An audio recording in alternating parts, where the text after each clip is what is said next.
The Life of a Saint podcast has seen 20 players so far. Let's go back and review episodes 11 through 20 in this recap episode. We're going to start all the way back at episode 11, Stan Brock, and he talks about that he himself was his biggest obstacle in making it to the NFL. I guess I was my biggest obstacle because I don't know that I ever really believed all the hype. In high school, I honestly, there were better kids on my team. There were better football players on my team. But because my older brother, who's 4 years older, so by the time I'm a senior in high school, he's a senior in college, right? So he's a college All-American and very good football player. My other brother, Willie, was a small college All-American, and then he went to Colorado. And so I got a lot of press and accolades because of my older brothers, and I really believed that, I was the only All-American football player out of the state of Oregon, and I knew there were better players on my team. So those kind of things, they have never really meant anything to me because, when outside people are voting on it, I really didn't put any stock into it. And so being highly recruited was, it was whatever. And I knew that it was because my brothers, everyone was kind of betting on the come that I would, be able to play. So getting into college and playing football at University of Colorado, and then your question was, what was my biggest obstacle? Well, my biggest obstacle was always me. I was never sure that I was, really that good. Other people tell you, but probably then by the time I, got to be a junior and my senior year, then when my teammates voted me as a captain, that meant a lot. And then I was voted by my teammates as the offensive player of the year from Colorado my senior year. Those are the ones that I believe. I believe when my teammates vote, those are the ones that I believe. So my biggest obstacle was me. I wasn't really sure that, and then now I'm going to be the 12th player picked in the first round of the draft of 1980, and I'm, go to New Orleans, and I'm really, are you really sure that I'm worthy of that? I'm not sure that I believed I was, and I was hoping that it wasn't the hype. But then once I got to New Orleans, and Dick Stanfill was my offensive line coach, I absolutely loved that guy. He was great for me. He was great to me. He helped me a lot.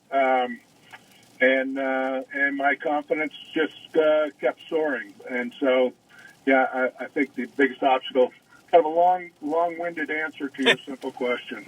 Episode 12, we spoke to General Manager Randy Mueller, and he talked about how he went from being a ball boy all the way up to the vice president for the Seattle Seahawks. I guess that's kind of a strange story. I've been asked many times about it, and going from ball boy to the boss in 20 years is not the generic ride, that's for sure. The landscape of the league changed during my time in that free agency became a thing, the salary cap became a thing. So when I'm working my way up through the Seahawks, these things equaled the playing field for experienced personnel people. So the Ron Wolfs and George Youngs of the world had the exact same amount of experience dealing with the salary cap and free agency as I did. Gotcha. So it didn't really matter how old you were. We all started from scratch, and I just jumped in with that new landscape and ran with it. And gosh, it set me up because we got good, and I guess I was okay at the job. So pretty soon I had a whole bunch of stuff to keep track of. The controversial Junior Galette was episode 13, and he had, I don't know if it's a somewhat controversial take.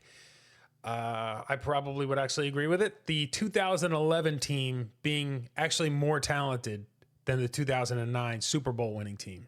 Not even close. Yeah. I'm trying to tell, and when I said that, people they lost their mind. 2013 team is better than the 2019. Like, cause it's like, if you're going player for player, and that's like the statement I had made, I'm like, we have more talent on this team than the Saints have ever had. So fans, if you are, worried about, lack of time, we're going to get this fixed because we have the talent to win the Super Bowl. Man, from that day, I gave that statement because I remember specifically, being a team captain and players coming up to me asking me for guidance and, for help, because a lot of our players who were expecting to perform weren't playing at a high level. So they asked me, like, hey, what do you do? You had a bad game or two. Like, what do you do? So I'm like, well, if you got one bad game, you better not, like, it could lead to 2 or 6 bad games just depending on, your mental. Mm-hmm. And how bad is that game? Because my bad games aren't bad games because I have so much, the high expectations. So I might go in the game and not have a sack and had 7 pressures, and I'll be mad as shit because I didn't have a sack. That, that's a bad game for me. It is what it is. I feel like, God bless me with the ability to have at least one every game with the right amount of snaps. There's no way. So a guy like me would be disappointed. Yeah. But I remember specifically there were guys who were key players. I'm not naming the names on our team that come to me like, man, this is shitty. I can't believe I'm playing like this. I'm sorry. Like, would apologize repeatedly to me, because, this was 2014, and I was playing at a high level. I remember specifically. And I would encourage him. So I think one of the things I used, like, right after that, I was, like, when that, I remember, like, a situation where the guy actually came up to me and was telling me how he was down, and I encouraged him, like, how much of a beast he was, how much help we need from him in one bad game. Everybody has those, like, it's the NFL. And trying to encourage the dude because he was young, he was a second-year player, and he was a big part of our defense. So, with that being said, I think I had an interview right after that in the locker room. They were like, hey, what's going on? Do you feel like, I think that question was like, do you guys lack talent or something like that? I'm like, what are you talking about? We just went, the previous year, we just went 11-5 and lost to the team that won the Super Bowl to Seattle. Like, that's who we lost to. Like, right. What are you talking about? We're legit so close. And I was like, I said, we have just as much talent, if not better, than the team that won here in 2009. Scott Shanley would not be playing on this team. All right, Like, that's what was in my mind. He would not be playing on this team. Like, Pearson Praley would not be playing on this team. You understand what I'm saying? Like, these are just the facts. The middle linebackers we had, David Hawthorne in 2013 and Curtis Lofton. Go look up the numbers. 140 tackles apiece. Like, go look up those numbers. Akeem Hicks, you know who that guy is? Yep. Mm-hmm. Cam Jordan on the other side, or you know who Junior Galette back-to-back double digits? When have you guys had that team? You have guys who are legit, Pro Bowl. Like, Curtis Lofton is legit. At his prime was 140 tackles apiece. David Hawthorne, same thing. Like, so would you take 2 of those or 1 of them? And being a captain on the team, we don't need to defend. Like, what? So I said that. They took my words and literally said, Junior Galette said this defense is better than the Super Bowl team. I'm like, what the fuck? It's not what I said. But I knew after that there was backlash, and from former players, there's backlash. I'm like, you gotta see where I'm coming from here. Where at that time we finished the season 7-9, but we could have made the playoffs with 8-8. Right. We could have made the playoffs that year with 8-8. Carolina made the playoffs 7-8-1. You understand? So at that time, we were like, I forgot. We were going into a game to play Atlanta to clinch the playoffs. We beat Atlanta. We clinched the playoffs, and we lost. They beat the shit out of us. They beat us. They beat us, man. You know what I'm saying? Like, It just made no sense and legitimately, I was coming home free. Rob Ryan was sending me on blitzes and sending our DBs on blitzes coming home free every time, but we could not get to Matt Ryan because we legit didn't have a corner that he could not cover a slant route. You know what I'm saying? Like, he could not cover it. And once Keenan Lewis went down after the first half, it was over. Julio Jones he closes. We were losing the hitch and slant routes. I'm like, are you fucking kidding me? We can't stop a slant or a hitch. Like, there's nothing we can do. Episode 14, Joe Federspiel, a former linebacker, talked about what it was like going from small town Kentucky to University of Kentucky all the way up to the big city in New Orleans? Well, it was it's quite a jump because especially from where you come from, you go from the country to the University of Kentucky to the city of New Orleans. It's a pretty big jump, on and off the field. You go from an environment where at college, they did just about everything for you. Your classrooms, they told you where to go. Look, here's your classes. You need to do this. You need to do that. We got practice at 3:00. And then all of a sudden you go to New Orleans. And I tell the story, when they picked me and we had camp was in Hattiesburg, Mississippi. And they sent me a plane ticket. And the plane ticket was a mail plane that, because they couldn't get into Hattiesburg, a big airplane, so they flew me in by a little mail plane and landed in Hattiesburg, and I was the only guy on the plane, and the guy opened the door, and he said, "Joe, this is Hattiesburg, good luck." And I got out, and there was nothing there except one strip and a plane tire, and then all of a sudden a van comes up, and one of the equipment men says, "Joe, welcome to Hattiesburg." And that started it. Episode 15, the legend Joe Horn talked about that flip phone touchdown celebration and why he did what he did. Yeah, I was. I was really trying to I was trying to have the best touchdown celebration because Chad and T.O., I think me, Chad, and T.O. were the top three that were really doing it every other week. And I was just dancing. I really didn't do a lot of props. I didn't have a lot of touchdown celebrations. I usually just boogie. I would shake or I would dance or do something. But when they started bringing out the props and stuff, I said, you know what? Let me shut this shit down. Let me. If they really want to see who can really, really have the best celebration, I'll shut this shit down. And so that's what I did. It was a Sunday night football game. My kids couldn't go to the game, of course, because they would get home at 3 or 4 in the morning, 2 or 3 in the morning. Maybe 1 or 2 in the morning, to be exact, because the game started 7, 8 at the end, or probably about 11:30, 12. Yeah, we'll get home about 2 o'clock. So I had to do something, and I told my son my kids that I would call them. I'll call them. And of course, me thinking, like I think, I called Michael Lewis and I told him put my cell phone up under the goalpost. I didn't care which one he put it up under because I knew I was in the game plan that much that night. Now, a lot of people think that I had phones in both end zones. I didn't. I just knew when Michael Lewis told me which one it was in, I knew it was an opportunity when we were playing against the Giants. I knew that my number would be called.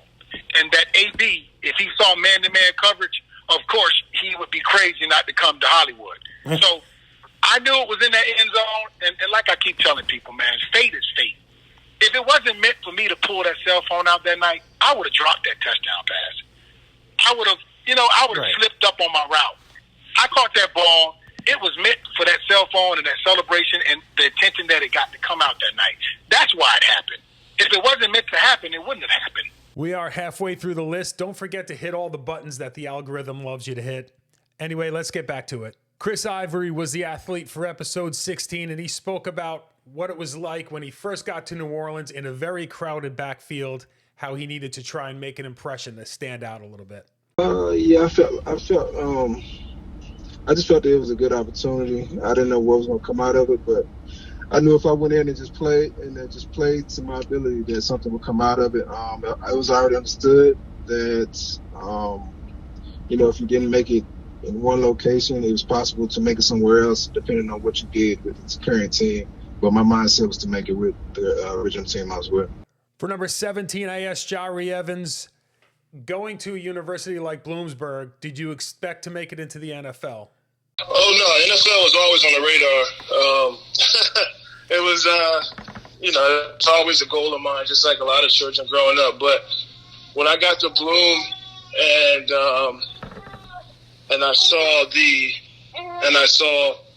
the scouts coming to look at the guys that went to the national championship the year before, we had a running back, Marques, who he was on the Rams. He was in the Rams training camp. So, we had some Harlan Hill. I think he was a Harlan Hill winner, and a couple other good guys that probably got a couple, looks. So when I saw those scouts coming through my redshirt freshman year, I knew that the NFL would be watching. So, and a couple of the scouts, told me, like, listen, we'll be back to check you out in 4 or 5 years. Pass the eye test. You know, you're a big guy. You know, just keep working and we'll check you out. And luckily, my offensive coordinator at the time, his son was a scout for the Eagles. And in 2006, the Eagles let him go, and the Saints hired him as a scout. And that's how the Saints knew about me and drafted me. We got a lot of great comments from a lot of great players for the Sam Mills episode 18. We're going to go with Merrill Hodges' response to some of his memories about Sam Mills for this clip. Well, let me tell you, Sam and I went over to Europe on a couple trips for the NFL, and that's where I got to know him. I'd already played against Sam, and playing against him and then meeting him was completely the contrary. He's a very soft-spoken, mild-mannered, respectful, genuine guy, but he's fierce on a football field. I mean, he's like a load of dynamite. I remember when we got ready to play them, and in fact, it ended up being, this is where I ended up getting the term a fist fight at the 50. I mean, it was like, I think we just stayed at the 50-yard line and went back and forth, toe-to-toe, when we went there to play him. And just, he's one of those players, and everybody has to have some level of intellect to play in the NFL for a long period of time. If you don't have some intelligence and work at your craft and are smart at your craft, you just get exposed. And that level is just too complicated. It's too sophisticated. And he was a student of the game, but he was a ball of dynamite when he hit, man. And then he replayed the game the way it's supposed to be played, the right way, with techniques that he played in, how he used his feet, hips, and hands. You know, everybody always talks about his size. I mean, quite honestly, you know, people forget the NFL is not like the NBA. We're not trying to play up around the rim. Okay, we want to play below the rim. We want to play with leverage. It ain't about, in fact, guys that know how to play the game, I think, that aren't that are his size and play with great leverage. Shit, I mean, size is irrelevant if you play with great leverage and technique, you know, especially in his position. And you're smart as he was. But I just, as a person, though, I genuinely got to know him, and that's what, you know, where we really connected. He just so really was moved by the kind of person he was, and we connected on a lot of things, had great conversations. And, you know, I remember when he got diagnosed, I remember I was driving to NFL Films to do a show, and I'd heard, and I hadn't talked to him in a couple of years. And the one thing, when I was diagnosed, I just remember, people always saying, man, I'm sorry I didn't call. I just didn't know what to say. And I remember, I can't remember who it was telling me that, and, or take that back. I didn't know what to say either. Like, this is what happened. Okay, this is when Sam gets diagnosed, and I remember all those people saying that to me. And it kind of struck me. I'm like, you know what? You don't have to know what to say. You know, just knowing that you're thinking of somebody and call them up and say, listen, I don't know what to say. I just don't think of it. I mean, those things matter to me. And so I called him up and I just told him, Sam, I really don't have words. I just know, I know what kind of person you are. I know how you'll take it on. And I'm here if you need anything. I don't expect you to follow up because you got a battle, and I'll be the one checking in. And I just remember he started crying. You know, and he told me how much he appreciated it. And I just remember how grateful I was I made that call versus hoping I'd make that call or wishing I should have made that call and then never making that call. Episode 19, Johnnie Poe spoke about a lot of things, but most notably was his road to the draft and how he faced a particularly tough obstacle in getting drafted into the NFL. That's how I felt. You know, when we were coming out of Mizzou going to the draft, they projected me between the 4th and the 7th round, and I wound up fading to the 7th round. Now, part of that wasn't my fault, you know, because for some reason, the coach, the head coach and I didn't see eye to eye after this big meeting that, that the black players had, because they felt like a lot of black players weren't being played. Like I was talking about with the secondary. The secondary at that time was all white. And that's when this new coaching staff came in, decided to get some speed in the secondary. And we really didn't see eye to eye, when they first came in. So my high school coach calls me during the draft, and he's like, Johnny, I just got a disturbing phone call. I'm like, what you talking about? Well, the Oakland Raiders were thinking about picking you up around the 4th or 5th round, but the coaching staff at Mizzou told me you didn't like white people. Wow. So that pushed me all the way back to the 7th. And the thing was half the guys on my team that were friends of mine were white. I had no problem, but the head coach and I got into it one day, and he accused me of smoking weed. And everybody on the team knew I didn't smoke, I didn't drink, I didn't do drugs. I was the cleanest guy maybe on the football team. Mm-hmm. And he accused me, and I didn't like it. So he and I got in an argument on a bus. We were getting ready to go play University of Kansas. And they had to calm me down. And after that, I guess he figured, I'll see that he doesn't make it to the NFL. Or if he does, it'll be in the late rounds.